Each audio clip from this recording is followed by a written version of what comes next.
Welcome friends, তোমরা দেখছো casual info West Bengal. আর আজকের যে ভিডিও তোমাদের জন্য আমি নিয়ে এলাম সেটি খুবই গুরুত্বপূর্ণ ও রাজ্য সরকারের সকল কর্মচারী যেরকম পার্মানেন্ট স্টাফ রয়েছে ও চুক্তিভিত্তিক কন্ট্রাকচুয়াল ক্যাজুয়াল সকল প্রকার কর্মীদের জন্য এই ভিডিওটি।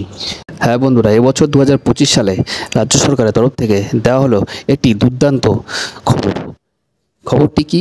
খবরটি হলো এবছর যারা উৎসব ভাতা পাবেন তারা যেই পরিমাণ বর্ধিত ভাতা পাবেন সেটি বাড়িয়ে কতখানি দেওয়া হলো সেই ব্যাপারে ডিটেলস তথ্য আমি তোমাদের কাছে তুলে ধরবো।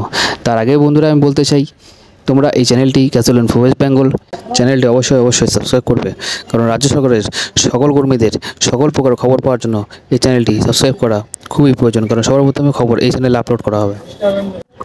আর ভিডিও ভালো লাগলে ভিডিওটিতে লাইক কমেন্ট শেয়ার প্রচুর পরিমাণে করবেন। তো বন্ধুরা, সময় নষ্ট না করে আমরা চলে যাই সরাসরি ভিডিওতে। তো বন্ধুরা দেখো, এখানে রেড মার্ক করা লেখা রয়েছে 6,800 টাকা। আর এটি অর্ডার করা হয়েছে ফাইন্যান্স ডিপার্টমেন্ট, মানে government of West Bengal finance ডিপার্টমেন্টের থেকে। তো বন্ধুরা, খুব সহজে বোঝা যাচ্ছে বোনাস বৃদ্ধি হয়েছে 6,800 টাকা। আর এখানে পত্রিকায় যেই খবর প্রকাশিত হয়েছে সেটি তোমাদের ক্যাম্প করে সোজাসুজি বুঝিয়ে দিচ্ছি। সরকারি কর্মীদের বোনাস ও উৎসব ভাতা ঘোষণা।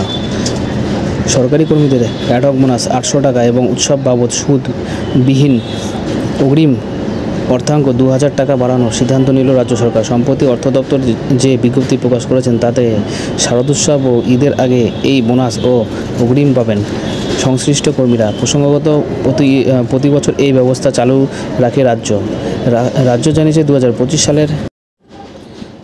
সালের 31 মার্চ পর্যন্ত যে কর্মচারীদের বেতন প্রতি মাসে সর্বাধিক 44,000 টাকা তাদের অ্যাডহক বোনাস হবে 6,800 টাকা। গত বছর প্রতি মাসে যারা সর্বাধিক 42,000 টাকা বেতন পেতেন তারা এই বোনাস পেতেন 6,000 টাকা করে। পাশাপাশি প্রতি মাসে যে কর্মচারীদের বেতন 44,000 টাকা থেকে 52,000 টাকা তারা উৎসব অগ্রিম হিসেবে এবছর পাবেন 20,000 টাকা। 2024 সালে এই সুবিধা যে কর্মচারীরা পেতেন তাদের বেতনের ঊর্ধ্বসীমা ছিল প্রতি মাসে 42,000 টাকা থেকে 50,000 টাকা করে। সে বছর সংশ্লিষ্টদের 18,000 টাকা করে দেওয়ার 18,000 টাকা করে উৎসব বাবদ অগ্রিম দেওয়া হয়েছিল। নবান্ন যে নির্দেশিকা প্রকাশ করেছে তাতে অবসরপ্রাপ্ত কর্মচারীদের জন্য উৎসব ভাতা ঘোষণা রয়েছে। 2025 সালের 31 মার্চের মধ্যে যারা অবসর নিয়েছেন তাদের জন্য এই উৎসব ভাতা ধার্য করা হয়েছে। তবে যে অবসরপ্রাপ্তরা প্রতি মাসে 38,000 টাকা কম পেনশন পান তারা এই ভাতা পাবেন 3500 টাকা করে।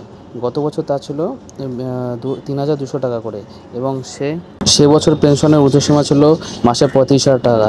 নবান্ন জানিয়েছে সরকার অধীনস্থ সব সংস্থা ও শিক্ষা প্রতিষ্ঠানের কর্মীরাও এই সুবিধা পাবেন। ঈদের আগে এই ঘোষণাকে স্বাগত জানিয়েছেন অল বেঙ্গল পেনশনার্স ওয়েলফেয়ার সংগঠনের রাজ্য সভাপতি মনোজ চক্রবর্তী।